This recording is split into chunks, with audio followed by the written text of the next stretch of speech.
નમસ્કાર વિદ્યાર્થી મિત્રો, ઓનલાઈન એજ્યુકેશનની અંદર તમારું સ્વાગત છે. આજે આપણે અહીંયા 12 કોમર્સની અંદર અર્થશાસ્ત્ર વિષયમાં બીજા ચેપ્ટરમાં વૃદ્ધિ અને વિકાસના નિર્દેશકોની અહીંયા આપણે ચર્ચા કરી રહ્યા હતા. અને આ વિડીયોની અંદર પણ આપણે એ આર્થિક વિકાસના નિર્દેશક તરીકે જીવનની ભૌતિક ગુણવત્તાના ઘટકો છે એ સમજશું, કે જેને ફિઝિકલ ક્વોલિટી લાઈફ ઇન્ડેક્સ જે આધુનિક ખ્યાલ અર્થશાસ્ત્રીઓ દ્વારા ડેવિસ મોરિસ દ્વારા જે વિકસાવવામાં આવેલો છે, કે જેમ આપણે આગળ રાષ્ટ્રીય આવક છે, માથાદીઠ આવક છે, તો એ ગણતરીમાં ઘણી બધી મર્યાદાઓ છે એ ઊભી થઈ અને એના કારણે થઈને જે આધુનિક ખ્યાલ ફિઝિકલ ક્વોલિટી લાઈફ ઇન્ડેક્સનો ખ્યાલ છે એ વિકસાવવામાં આવેલો છે. અને એનો શ્રેય છે ડેવિસ મોરિસ નામના જે અર્થશાસ્ત્રી છે તો એને સિરે છે. એટલે કે એમને આ જીવનની ભૌતિક ગુણવત્તા આંકની રચના છે એ કરી છે. તો એની આપણે અહીંયા ચર્ચા કરીશું કે જીવનની ભૌતિક ગુણવત્તાના આંકની અંદર એ કયા ઘટકોનો સમાવેશ થાય છે, જે મુખ્ય 3 ઘટકો છે એ રહેલા છે. તો એની આપણે અહીંયા ચર્ચા છે એ કરીશું. જે વિદ્યાર્થી મિત્રો છે એ પૂરેપૂરું ધ્યાન છે અહીંયા આપે. તો અહીંયા રાષ્ટ્રીય આવક અને માથાદીઠ આવકનો વધારો એ આર્થિક વિકાસનો સાચો નિર્દેશક નથી. એની મર્યાદાને કારણે થઈને રાષ્ટ્રીય આવક અને માથાદીઠ આવકમાં મર્યાદાઓ હોવાથી એ દેશનો એ ખરા અર્થમાં આર્થિક વિકાસ થયો છે એવું કહી શકતું નથી. તો તેમની અનેક મર્યાદાઓ છે. તો એ મર્યાદાઓને ધ્યાને રાખીને એ આધુનિક ખ્યાલ છે આ વિકસાવવામાં આવેલો છે, એટલે કે આધુનિક નિર્દેશક છે એ વિકસાવવામાં આવેલો છે. તો અહીંયા દેશની વધતી આવક અમુક લોકોના હાથમાં છે એ કેન્દ્રિત થાય છે. એટલે કે માનો કે માથાદીઠ આવક કે રાષ્ટ્રીય આવક વધે છે, બરાબર, તો એની અંદર જે મૂડીપતિઓ છે કે દેશના અમીર વ્યક્તિઓ છે, ઉદ્યોગપતિઓ છે, તો એનો પણ અહીંયા રાષ્ટ્રીય આવકમાં કે માથાદીઠ આવકમાં સમાવેશ થાય છે. તેથી અહીંયા શું કીધું છે કે ભાઈ જે તે દેશની વધતી આવક અમુક લોકોના હાથમાં હોય, એટલે કે મૂડીપતિઓના હાથમાં હોય, મૂડીપતિઓ જ વધુને વધુ આવક મેળવતા હોય, તો એ ખરા અર્થમાં વિકાસ થયો કહેવાય નહીં. અહીંયા દેશની એ દરેક વસ્તીને એ સ્પર્શતી બાબત છે એ હોવી જોઈએ. તો તેનાથી વિકાસ નથી થયો. તો દેશનો વિકાસ એવો હોવો જોઈએ કે જે ગરીબોના જીવન ધોરણને ઊંચું લાવે, અથવા તો જે આર્થિક અને સામાજિક જે સમસ્યાઓ છે, પ્રશ્નો છે, તો એ પ્રશ્નોને દૂર કરે અથવા તો એ પ્રશ્નોમાં સુધારો થાય તો જ એ ખરા અર્થમાં આર્થિક વિકાસ થયો કહેવાય. કે માત્ર ને માત્ર આપણે રાષ્ટ્રીય આવકથી જો આર્થિક વિકાસ થયો છે તો એવું કહીશું તો એમાંથી આ મર્યાદા ઊભી થશે કે ભાઈ જે રાષ્ટ્રીય આવક છે એ ભલે વધે છે, માથાદીઠ આવક પણ વધે છે, પણ એ માત્ર સરેરાશ છે. અને એ આવક છે અમુક જે મૂડીપતિઓ છે, અમીર વ્યક્તિઓ છે, એની આવકમાં જ વધારો છે એ નોંધાવે છે, તો એવે સમયે ખરા અર્થમાં વિકાસ કહેવાતો નથી. તો ખરા અર્થમાં દેશનો વિકાસ એટલે એવો હોવો જોઈએ કે જે ગરીબીના જે જીવન ધોરણ છે એમાં સુધારો થાય, રોજગારી છે, બરાબર, તો એ રોજગારીની તકો છે એ વધે, વિવિધ પ્રકારની જે આધુનિક સુવિધાઓ છે એમાં પણ એ લોકો કે દેશના જે જનતા છે એ વધુને વધુ ઉપભોગ કરી શકતા હોય. ત્યારબાદ આવકના વિવિધ પ્રકારના ક્ષેત્રો છે એ હોવા જોઈએ. તો જ એ ખરા અર્થમાં એ લોકોનું જીવન ધોરણ છે એ ઊંચું આવશે. અને લોકોનું જીવન ધોરણ જો ઊંચું આવશે તો જ એ ખરા અર્થમાં આર્થિક વિકાસ થયો કહેવાય. તો એ બાબતને ધ્યાને રાખીને અહીંયા નાગરિકોની જે પ્રાથમિક જરૂરિયાત સંતોષાય તો જ એ ગરીબી છે એ દૂર થઈ શકશે. અને જે આર્થિક અને સામાજિક જે પ્રશ્ન છે ગરીબીનો, એ પ્રશ્ન છે એ દૂર થાય તો જ એ ખરા અર્થમાં વિકાસ થયો કહેવાય. તો વિકાસ એ બાબત છે કે જો અહીંયા અમીર વ્યક્તિઓ જ અમીર થતા જાય તો એ ખરા અર્થમાં વિકાસ કહેવાતો નથી. કારણ કે અમીર વ્યક્તિઓની આવક છે એ સતત વધશે તો એની રાષ્ટ્રીય આવકમાં અને માથાદીઠ આવકમાં પણ ગણતરી થાય છે. તો એ માત્ર રાષ્ટ્રીય આવક અને માથાદીઠ આવકથી આપણે એવું કહી શકતા નથી કે ભાઈ દેશનો વિકાસ છે એ થઈ રહ્યો છે. તો એ બાબતને ધ્યાને રાખીને અહીંયા દેશના નાગરિકોની જે પ્રાથમિક જરૂરિયાત છે, રોટી, કપડાં અને મકાન, તો એ જરૂરિયાતો પૂરતા પ્રમાણમાં સંતોષાય તો જ ખરા અર્થમાં વિકાસ થયો કહેવાય. તો આ બાબતને ધ્યાનમાં રાખીને, એટલે કે અહીંયા નાગરિકોને, અહીંયા સમાજ કલ્યાણને છે ધ્યાને રાખીને અહીંયા ડેવિસ મોરિસ નામના જે અર્થશાસ્ત્રી છે, ડેવિસ મોરિસ, તો એને જીવનની ભૌતિક ગુણવત્તા આંકની રજૂઆત કરી છે કે રચના કરી છે. તો આ શોર્ટ ક્વેશ્ચનની અંદર છે તમારે નોંધ કરવી કે જીવનની ભૌતિક ગુણવત્તાના આંકની રચના છે કોને કરી છે? તો કે જીવનની ભૌતિક ગુણવત્તા આંકની રચના ડેવિસ મોરિસ નામના અર્થશાસ્ત્રીએ એ ફિઝિકલ ક્વોલિટી લાઈફ ઇન્ડેક્સની રચના છે એ કરેલી છે. તો આ આંકમાં માનવ જીવનના ભૌતિક ગુણવત્તામાં એટલે કે ભૌતિક જે સુખ સુવિધાઓ છે, આધુનિક જે સુખ સુવિધાઓ છે, તો એ આંકને એની ઉપભોક્તાને કેટલા પ્રમાણમાં એ લોકો એ આધુનિક જે ભૌતિક સુખ સુવિધાઓ છે એ કેટલા પ્રમાણમાં ભોગવે છે, તો એ બાબતને ધ્યાને રાખીને એ આર્થિક વિકાસ થયો છે એવું કહી શકાય. તો એ ખ્યાલ છે એમને વિકસાવેલો છે કે ભૌતિક ગુણવત્તામાં સુધારાને આર્થિક વિકાસ ગણવામાં આવે છે. એટલે કે અહીંયા ડેવિસ મોરિસ એવું કહે છે કે અહીંયા લોકોની માનવ જીવનની ભૌતિક ગુણવત્તામાં સુધારો થયો હોય, સુધારો થતો હોય અથવા તો સુધારો ઊંચા પ્રમાણમાં થતો હોય તો એ ખરા અર્થમાં આર્થિક વિકાસ થયો છે એવું કહી શકાય. તો અહીંયા જે આધુનિક ભૌતિક સુખ સુવિધાઓ છે તો એની વાત અહીંયા ડેવિસ મોરિસે છે એ કરેલી છે અને એમને પોતાના ખ્યાલમાં આ ભૌતિક ગુણવત્તાની અંદર જે 3 બાબતો આપેલી છે કે આ 3 બાબતોમાં જો સુધારો થાય તો જ એ ખરા અર્થમાં એ દેશનો આર્થિક વિકાસ થયો છે એવું કહી શકાય. તો એ ઘટકો છે આપણે જોઈશું કે ડેવિસ મોરિસે એ મુખ્ય 3 ઘટકો ઉપર ભાર મૂકેલો છે. એટલે કે જે ભૌતિક જે લોકોની ભૌતિક ગુણવત્તા છે તો એ ભૌતિક ગુણવત્તા 3 ગુણવત્તા ઉપર ભાર છે એ મૂકેલો છે. કે પહેલું છે શિક્ષણનું પ્રમાણ, જે આધુનિક ખ્યાલ છે કે આધુનિક ખ્યાલની અંદર એ શિક્ષણનું પ્રમાણ પણ એ લોકોને પૂરતા પ્રમાણમાં છે એ શિક્ષણ મળતું હોય અથવા તો શિક્ષણનો આંક ઊંચો હોય તો એનો પણ સમાવેશ છે ભૌતિક ગુણવત્તા આંકમાં કરેલો છે.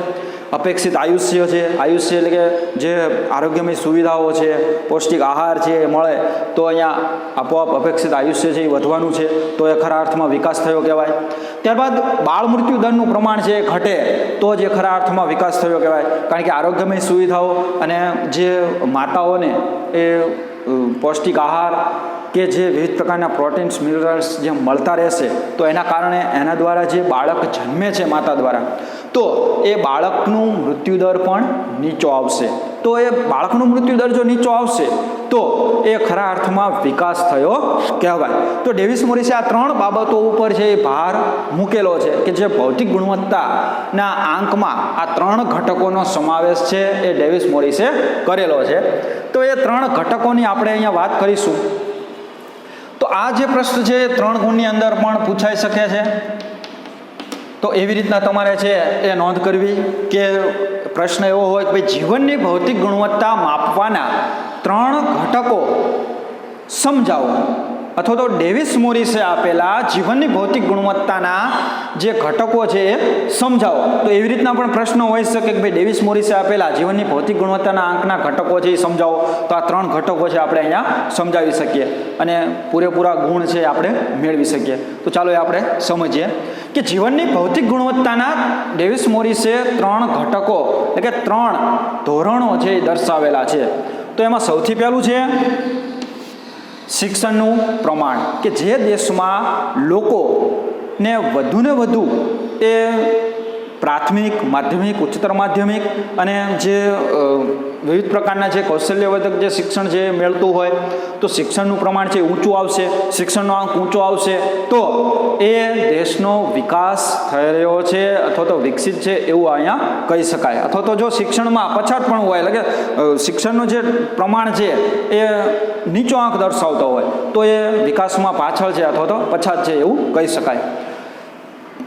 તો સૌથી પહેલી બાબત છે શિક્ષણનું પ્રમાણ. એટલે કે આ 3 ઘટકોને અહીંયા ડેવિસ મોરિસે ધ્યાનમાં લીધેલા છે કે દેશમાં સાક્ષરતાનું પ્રમાણ શિક્ષણની સ્થિતિ છે એ દર્શાવે છે. એટલે કે લોકો કેટલા શિક્ષિત છે કે દેશની જે જનસંખ્યા છે તો એ જનસંખ્યાને ધ્યાને રાખીને કેટલા લોકોએ શિક્ષણ મેળવેલું છે અથવા તો શિક્ષિત છે તો એ આંકને અહીંયા એની સ્થિતિ છે આપણે દર્શાવી શકીએ છીએ. કારણ કે જે રાષ્ટ્રીય આવક છે અને માથાદીઠ આવક છે તો એની ગણતરીમાં ઘણા બધા પ્રશ્નો ઊભા થતા કે ભાઈ લોકો છે એ પોતાની સાચી આવક છે એ ન દર્શાવતા હોય, સાચી આવક ન કહેતા હોય, બરાબર, પોતાની આવક છે એ છુપાવી શકે છે. પણ અહીંયા શિક્ષણનું જે પ્રમાણ છે ભાઈ લોકોનો જ્યારે વસ્તી ગણતરીમાં જ્યારે સર્વે હાથ ધરવામાં આવે ત્યારે એ કેટલા કુટુંબના સભ્યો છે એ શિક્ષિત છે તો એ આંકડો તો એ સાચો જ કહેવાના છે કે ભાઈ આટલા વ્યક્તિઓ છે એ શિક્ષિત છે. કારણ કે એમાં લોકોને કોઈ સંકોચ જે આવતો નથી, પણ આવક જ્યારે દર્શાવવાની થાય ત્યારે સાચી આવક છે દર્શાવતા હોતા નથી. તો અહીંયા શિક્ષણનો જો ખ્યાલ આપણે મેળવવો હોય તો એ આપણે સચોટતાથી મેળવી શકીએ છીએ અને જનસંખ્યાનો આપણે શિક્ષણનું પ્રમાણ પણ જાણી શકીએ છીએ. તો દેશમાં શિક્ષણ મેળવેલી વસ્તીની ટકાવારીના આધારે શિક્ષણનું પ્રમાણ છે એ જાણી શકાય છે. ભાઈ આપણા દેશમાં 121 કરોડ જનસંખ્યા છે, એના કરતાં પણ વધારે જનસંખ્યા છે. તો એ જનસંખ્યાની અંદર કેટલા લોકો શિક્ષિત છે, તો એ બાબતને ધ્યાને રાખીને આપણા દેશની શિક્ષણની પરિસ્થિતિ અથવા તો જે સાક્ષરતાનું પ્રમાણ છે તો એ ટકાવારી પ્રમાણ આપણે જાણી શકીએ છીએ. ભાઈ 121 કરોડ જનસંખ્યાની અંદર કેટલા લોકો શિક્ષિત છે, તો એના આધારે અહીંયા શિક્ષણની ટકાવારી છે આપણે મેળવી શક્યા છે. અથવા તો કોઈ દેશ છે, પ્રદેશ છે, રાજ્ય છે, વિસ્તાર છે, શહેર છે, ગામ છે, તો એના પણ આપણે લોકોના સ્ત્રી પુરુષના જે શિક્ષણનું પ્રમાણ છે એ ટકાવારી પ્રમાણ છે એ સરળતાથી આપણે જાણી શકીએ છીએ અને એ શિક્ષણના પ્રમાણથી એ જીવનની ભૌતિક ગુણવત્તા છે એ જાણી શકાય છે. હવે બીજો ઘટક છે કે અપેક્ષિત આયુષ્ય, કે જે રાષ્ટ્રમાં લોકોનું જે અપેક્ષિત આયુષ્ય છે જો એ વધારે હશે તો પણ એ જે ફિઝિકલ ક્વોલિટી લાઈફ ઇન્ડેક્સ છે એની ઊંચી છે એ જોવા મળશે. કારણ કે એ ફિઝિકલ ક્વોલિટી લાઈફ ઇન્ડેક્સની અંદર અપેક્ષિત આયુષ્ય જો વધારે હોય તો એ આરોગ્યમય સુવિધાઓ સારી છે, લોકોને જે પ્રાથમિક જરૂરિયાત તરીકે રોટી, કપડાં, મકાન, ખોરાક છે, પ્રોટીન્સવાળા જે ખોરાક છે એ પૂરતા પ્રમાણમાં મળે છે. કારણ કે એની આવક છે એ સારી છે અને આવક સારી હોવાને કારણે એ પોતાની જે પ્રાથમિક જરૂરિયાતો છે એ સારી રીતે સંતોષી શકે છે, મેળવી શકે છે અને એના કારણે થઈને એનું આયુષ્ય છે એ લાંબુ રહે છે અને એના કારણે થઈને એ દેશનો વિકાસ થયો છે એવું અહીંયા કહી શકાય. તો બાળકના જન્મ સમયે તે કેટલા વર્ષનું આયુષ્ય ભોગવશે તેની અપેક્ષાને અપેક્ષિત આયુષ્ય કહેવામાં આવે છે. જેની શોર્ટ ક્વેશ્ચનની અંદર છે તમારે નોંધ કરવી કે આ એક ગુણની અંદર પૂછી શકે કે ભાઈ અપેક્ષિત આયુષ્ય એટલે શું, તો કે બાળકના જન્મ સમયે તે કેટલા વર્ષનું આયુષ્ય ભોગવશે તેની અપેક્ષાને અપેક્ષિત આયુષ્ય કહેવામાં આવે છે. તો આવી અપેક્ષિત આયુષ્ય કે જે બાળક જન્મે છે તો એ સમયે એનું વજન કેવો છે, એના ચામડીનો કલર કેવો છે, બરાબર, તો એના આધારે એવું કહી શકાય કે ભાઈ આ બાળક છે એ અપેક્ષિત આયુષ્ય છે એનું ડૉક્ટરો દ્વારા છે કહી શકાય છે કે ભાઈ આ સ્વસ્થ બાળક છે. ત્યારબાદ એની માતાએ જે પૌષ્ટિક આહાર લીધો હોય, પૂરતા પ્રમાણમાં જે આરોગ્યમય સુવિધા કે રસીઓની સારવાર લીધી હોય તો એ માતા દ્વારા જ્યારે બાળક જન્મશે તો એ સ્વસ્થ હશે અને એનું આયુષ્ય પણ એ વધારે હશે, તો એવું અહીંયા કહી શકાય. તો એ બાબત જે છે એને અપેક્ષિત આયુષ્ય તરીકે ઓળખવામાં આવે છે.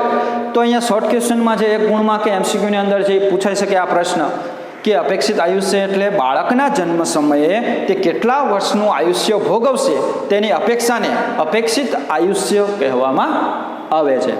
જો અહીંયા બાળક છે એ નબળું હશે જન્મ સમયે અથવા તો એને જો એના માતાને પૂરતા પ્રમાણમાં આરોગ્યમય સુવિધા, પૌષ્ટિક આહાર જો એ પૂરતા પ્રમાણમાં નહીં મળેલો હોય અથવા તો ન લીધેલો હોય તો એવે સમયે એ માતા દ્વારા જે બાળક જન્મે છે તો એ વિવિધ પ્રકારના જે રોગિષ્ટ હોય છે અથવા તો એ કુપોષણથી પીડાતું હોય છે અને એના કારણે થઈને આનું આયુષ્ય છે એ નીચું હોય છે.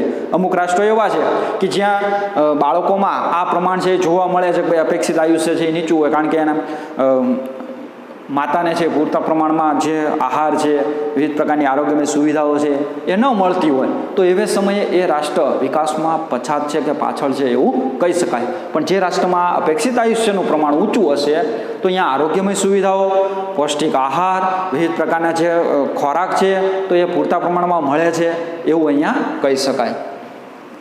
તો અહીંયા અપેક્ષિત આયુષ્યને પણ અહીંયા જીવનની ભૌતિક ગુણવત્તાના આંકની અંદર એ સમાવેશ કરવામાં આવેલો છે. તો જે પ્રજાનું સરેરાશ આયુષ્ય દર્શાવે છે એટલે કે અહીંયા જે વસ્તી છે, લોકો છે, તો એનું અહીંયા સરેરાશ આયુષ્ય દર્શાવે છે. કારણ કે સરેરાશ આયુષ્ય છે એ જન્મ સમયે દર્શાવવામાં આવે છે. કારણ કે એ જો બાળક સ્વસ્થ હશે, કુપોષણથી પીડાતું નહીં હોય પૂરતા પ્રમાણમાં એને પોષણ મળેલું હશે તો એ જ્યારે મોટું થશે ત્યારે પણ એનું આયુષ્ય છે એ વધારે હશે, કારણ કે એને રોગ પ્રતિકારક શક્તિ છે એનામાં વધારે હશે, કારણ કે એને પાયાથી જ માના ઉદરથી જ એને વિવિધ પ્રકારના જે પ્રોટીન છે, વિવિધ પ્રકારની આરોગ્યમય સુવિધાઓ છે, રસીઓ છે એને મળે છે. તો અહીંયા આરોગ્ય અને જે પ્રાથમિક જરૂરિયાતો છે એ સારી રીતે લોકોની સંતોષાય છે અને એ રાષ્ટ્ર જે વિકસિત છે એવું કહી શકાય. તો એના આધારે અહીંયા પ્રજાનું સરેરાશ આયુષ્ય પણ અહીંયા ઊંચું જોવા મળે છે. તો અપેક્ષિત આયુષ્ય વધે તો આરોગ્યની સેવાઓ સારી છે એવું કહી શકાય. એટલે કે અહીંયા જો જે તે રાષ્ટ્રનું અપેક્ષિત આયુષ્ય લોકોનું વધશે, બરોબર, તો એવું કહી શકે કે ભાઈ એ રાષ્ટ્રની અંદર આરોગ્યમય સુવિધાઓ એટલે કે જે વિવિધ પ્રકારની રસીઓ છે, વિવિધ પ્રકારની સારવારયુક્ત દવાઓ છે, ડૉક્ટરોનું પ્રમાણ છે, બરોબર, દવાખાનાનું પ્રમાણ છે, એ સારા પ્રમાણમાં થયેલું છે વિકાસ. તો એ આધારે એમ કહી શકાય કે ભાઈ એ રાષ્ટ્ર એ વિકસિત છે અથવા તો વિકાસ કરી રહ્યું છે એવું કહી શકાય. અથવા તો એનાથી વિરુદ્ધ જો અપેક્ષિત આયુષ્ય જે લોકોનું ઓછું હશે, નીચું હશે, વારંવાર રોગોથી પીડાતા હશે, બરાબર, રોગો સામે રોગ પ્રતિકારક શક્તિ નહીં હોય તો એ વિકાસમાં એ રાષ્ટ્ર વિકાસમાં પાછળ છે એવું કહી શકાય. કારણ કે અહીંયા આરોગ્યમય સુવિધાઓ નથી, લોકોને પૂરતા પ્રમાણમાં ખોરાક નથી મળતો, તો એ રાષ્ટ્ર પછાત છે વિકાસમાં એવું કહી શકાય. તો આ બાબતને પણ અહીંયા ડેવિસ મોરિસે અપેક્ષિત આયુષ્યના પ્રમાણને પણ ધ્યાને લીધેલી છે. ત્યારબાદ ત્રીજું ઘટક છે બાળ મૃત્યુ દર, કે જે તે રાષ્ટ્રની અંદર બાળ મૃત્યુ દરનું પ્રમાણ જો વધારે હોય તો એ રાષ્ટ્ર વિકાસમાં પછાત છે. કારણ કે બાળ મૃત્યુ દરનું પ્રમાણ છે એ ક્યારે આવશે કે ભાઈ લોકોને કે બાળકની માતાને એ પૂરતા પ્રમાણમાં જે પૌષ્ટિક ખોરાક છે, આરોગ્યમય સુવિધાઓ છે, વિવિધ પ્રકારની જે તે રોગ પ્રતિકારક શક્તિયુક્ત જે દવાઓ છે કે ખોરાક છે ન મળતો હોય તો એવા સમયે એ રાષ્ટ્રના જે બાળ મૃત્યુ દરનું પ્રમાણ છે એ ઊંચું જોવા મળે છે અને વિકાસમાં પછાત છે. અથવા તો જો બાળ મૃત્યુ દરનું પ્રમાણ નીચું હોય કે જે માતા દ્વારા બાળક જન્મે છે તો એ માતાએ જ પૂરતા પ્રમાણમાં જે આરોગ્યમય સુવિધાઓ કે સારવાર લીધેલી હોય, પૌષ્ટિક આહાર કે વિવિધ પ્રકારના જે તે ખોરાક એના લીધેલા હોય તો એ માતા દ્વારા જે બાળક જન્મે છે તો એ સ્વસ્થ હોય છે અને એ વિવિધ પ્રકારના એને પોષક તત્વો પણ મળે છે અને એના કારણે થઈને એ બાળ મૃત્યુ દરનું પ્રમાણ છે એ ઘટે છે અને એ આધારે કહી શકાય કે ભાઈ એ રાષ્ટ્ર એ વિકાસમાન છે કે વિકસિત છે કે વિકાસ કરી રહ્યું છે. તો અહીંયા ડેવિસ મોરિસે આ ઘટકને પણ ધ્યાને લીધેલો છે કે બાળ મૃત્યુ દરનું પ્રમાણ જે રાષ્ટ્રમાં વધારે હોય તો એ વિકાસમાં પછાત રાષ્ટ્ર છે એવું કહી શકાય. અથવા તો બાળ મૃત્યુ દરનું પ્રમાણ નીચું હોય, ઓછું હોય તો એવે સમયે એ રાષ્ટ્ર વિકાસમાં આગળ છે એવું કહી શકાય. તો શોર્ટ ક્વેશ્ચનની અંદર તમારે આની નોંધ કરવી કે જીવતા જન્મેલા દર 1000 બાળકોએ 1 વર્ષનું આયુષ્ય પૂર્ણ કર્યા પહેલા મૃત્યુ પામતા બાળકોની સંખ્યાને બાળ મૃત્યુ દર કહેવામાં આવે છે. કે જે એક ગુણમાં છે એ પૂછાઈ શકે છે, તો એવી રીતના તમારે તૈયારી કરવી કે જીવતા જન્મેલા દર 1000 બાળકોએ, એટલે કે જે વસ્તી ગણતરી થતી હોય તો દર 1000 બાળકોએ જે બાળકો જન્મે છે તો 1000 બાળકોએ 1 વર્ષનું આયુષ્ય પૂર્ણ કર્યા પહેલાં, એટલે કે 1 વર્ષના આયુષ્ય પૂર્ણ કર્યા પહેલાં એ 1000 બાળકોની અંદરથી જે બાળકો મૃત્યુ પામે છે તો એ બાળકોની સંખ્યાને બાળ મૃત્યુ દર કહેવામાં આવે છે. ટૂંકમાં પ્રતિ 1000 બાળકોએ 1 વર્ષનું આયુષ્ય પૂર્ણ કર્યા પહેલાં કેટલા બાળકો મૃત્યુ પામે છે તો એને બાળ મૃત્યુ દરનું પ્રમાણ કે આંક કહેવામાં આવે છે. તો એના આધારે પણ અહીંયા એ જીવનની ભૌતિક ગુણવત્તા એ રાષ્ટ્રની છે એ માપી શકાય છે. જો બાળકનું મૃત્યુદર ઘટે તો એ દેશમાં આરોગ્યની સગવડ, જે ખોરાકની સગવડ છે, વિવિધ પ્રકારના છે તે એન્ટીડોઝો છે, વિવિધ પ્રકારની જે રસીઓ છે તો એ પૂરતા પ્રમાણમાં બાળકોને મળે છે અને પૂરતા પ્રમાણમાં મળે છે તો એના આધારે કહી શકાય કે ભાઈ એ રાષ્ટ્ર આર્થિક વિકાસ કરી રહ્યું છે અથવા તો આર્થિક વિકસિત છે. તો એ બાબતને ધ્યાને રાખીને પણ અહીંયા બાળકનો જો જે રાષ્ટ્રમાં મૃત્યુદર ઘટતો હોય અથવા તો ઓછો હોય, સતત એમાં ઘટાડો થતો હોય તો એવું કહી શકાય કે ભાઈ એ રાષ્ટ્ર હવે વિકાસ કરી રહ્યું છે. કારણ કે બાળકોને એ જન્મ સમયે જ પૂરતા પ્રમાણમાં જે આરોગ્યમય સુવિધાઓ છે, વિવિધ પ્રકારની જે તે રસીઓ છે એ પૂરતા પ્રમાણમાં મળે છે, ત્યારબાદ જે પૌષ્ટિક આહાર મળે છે તો એના આધારે એવું કહી શકાય કે ભાઈ આરોગ્યની સગવડ અને પૂરતા પ્રમાણમાં જે તે ખોરાકની સગવડ જે મળે છે તો એવું કહી શકાય કે એ રાષ્ટ્ર વિકસિત છે. અથવા તો એનાથી વિરુદ્ધ હોય તો એ રાષ્ટ્રમાં બાળ મૃત્યુદરનું પ્રમાણ છે ઊંચું હોય, પ્રતિ 1000 વધુ બાળકો છે મૃત્યુ પામતા હોય વર્ષની અંદર, તો ત્યાંના બાળકોનું જે આરોગ્યમય સુવિધા છે એ દેશની આરોગ્યમય સુવિધા છે એ પૂરતા પ્રમાણમાં ન મળતી હોય, ત્યારબાદ જે રોગો સામે છે તે વિવિધ પ્રકારના એન્ટીડોઝો છે, વિવિધ પ્રકારની રસીઓ છે તો એ બાળકોને ન મળતી હોય, તો એવે સમયે એ રાષ્ટ્રનું આરોગ્યનું માળખું છે નબળું છે એવું કહી શકાય, અથવા તો આરોગ્યમય સુવિધાઓનો વિકાસ થયો નથી અને એના કારણે થઈને બાળ મૃત્યુદરનું પ્રમાણ વધે છે અને એના કારણે કહી શકાય કે એ રાષ્ટ્ર વિકાસમાં પછાત છે અથવા તો વિકાસ કરવાની જરૂરિયાત છે. તો આ 3 જીવનની ભૌતિક ગુણવત્તાના ઘટકો છે એ રહેલા છે, જે ડેવિસ મોરિસે અહીંયા 3 ઘટકોને ધ્યાને લીધેલા છે અને એના આધારે એ રાષ્ટ્રનો એ વિકાસ થયો છે કે વિકાસમાં પછાત છે કે વિકસિત છે, તો આ 3 ઘટકોને આધારે અહીંયા ડેવિસ મોરિસે સમજાવવાનો પ્રયત્ન છે એ કરેલો છે. તો અહીંયા ફિઝિકલ ક્વોલિટી લાઈફ ઇન્ડેક્સની અંદર શિક્ષણનું પ્રમાણ, તો એ શિક્ષણના પ્રમાણનો જે આપણને આંક મળે છે તે આપણા રાષ્ટ્રમાં શિક્ષણનું પ્રમાણ કેટલું છે, સાક્ષરતાનું પ્રમાણ કેટલું છે, તો એ આંક છે અહીંયા દર્શાવે છે. દાખલા તરીકે 69% શિક્ષણનું પ્રમાણ છે એવું આપણે ઉદાહરણ તરીકે અહીંયા મૂકીએ છીએ. ત્યારબાદ અપેક્ષિત આયુષ્ય છે કે અપેક્ષિત આયુષ્યનું પ્રમાણ કેટલું છે, તો એ પણ આપણે ઉદાહરણ તરીકે મૂકીએ કે ભાઈ 68 વર્ષ છે, બરાબર, એ આંક મળે છે. ત્યારબાદ બાળ મૃત્યુદરનું પ્રમાણ કેટલું છે, બરાબર, બાળ મૃત્યુદરનો આંક છે આપણે અહીંયા મૂકીએ છીએ. તો બાળ મૃત્યુદરનું પ્રમાણ પ્રતિ 1000 જ આપણે જોઈએ તો 65 ઉદાહરણ તરીકે મૂકીએ. તો આ 3 બાબતોના સરવાળાને ધ્યાને લેવામાં આવે છે અને ભાગ્યા 3 કરવાથી જે આપણને આંક મળે છે તો એ શું મળશે આપણને, ફિઝિકલ ક્વોલિટી લાઈફ ઇન્ડેક્સનો આંક છે આપણને મળે છે, જે આપણે આગળના પ્રશ્નમાં છે એને વિસ્તૃત સમજશું.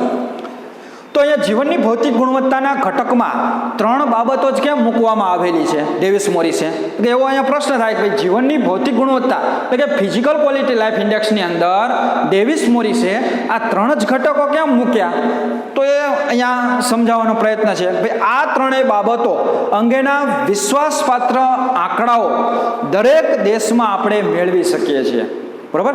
એ પ્રત્યક્ષ આપણને દેખાય છે કે શિક્ષણનું પ્રમાણ કેટલું છે, શાળા કોલેજો, પ્રાથમિક શિક્ષણની કોલેજ, જે તે સ્કૂલો છે, માધ્યમિક શિક્ષણની સ્કૂલો છે, એનું પ્રમાણ કેટલું છે, કેટલા બાળકો શિક્ષણ દર વર્ષે મેળવે છે, તો એના પ્રત્યક્ષ આંકડાઓ આપણે જોઈ શકીએ છીએ, એમાં કોઈ છુપાવી શકતું નથી.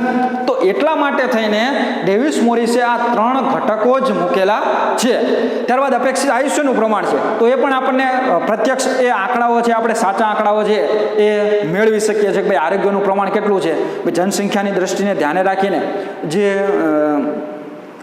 દવાખાનાનું પ્રમાણ કેટલું છે, મેડિકલ સ્ટોરનું પ્રમાણ કેટલું છે, વિવિધ પ્રકારના રોગ સામે એ રસીઓનું પ્રમાણ કેટલું આપવામાં આવે છે, ડૉક્ટરનું પ્રમાણ કેટલું છે, બરાબર. તો એના આધારે એ અપેક્ષિત આયુષ્ય જે આપણે માપી શકીએ છીએ, તો એ બાબતને ધ્યાને રાખીને પણ એ આપણે અપેક્ષિત આયુષ્ય પણ આપણે પ્રત્યક્ષ જે જોઈ શકીએ છીએ. ત્યારબાદ બાળ મૃત્યુદરનો આંકડો પણ આપણે એ પ્રત્યક્ષ મેળવી શકીએ છીએ.